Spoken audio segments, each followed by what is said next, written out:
Unlock the power of your custom domain by correctly pointing it to your Squarespace site today.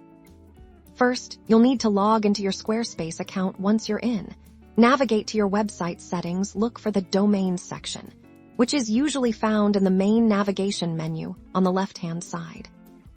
Within the Domains area, you'll see a list of your connected domains. Click on the specific domain you want to manage. This will take you to the Domain Management panel for that particular domain. Now, you're looking for the DNS settings or advanced settings. For your domain, sometimes this is labeled as Nameservers. Click on this option to proceed.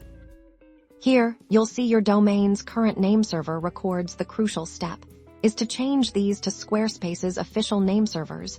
You'll need to carefully delete any existing nameservers listed, and then enter the 4 Squarespace nameserver addresses.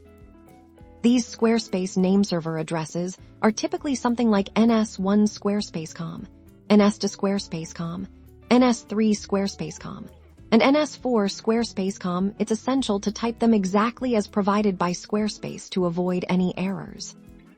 Once you've entered all 4 of Squarespace's nameservers, make sure to click the Save or Apply button. This action prompts the changes to propagate across the internet. Keep in mind that DNS changes can take some time to fully update across the web, usually between 24 to 72 hours. During this period, your domain might intermittently point to your old site or not at all.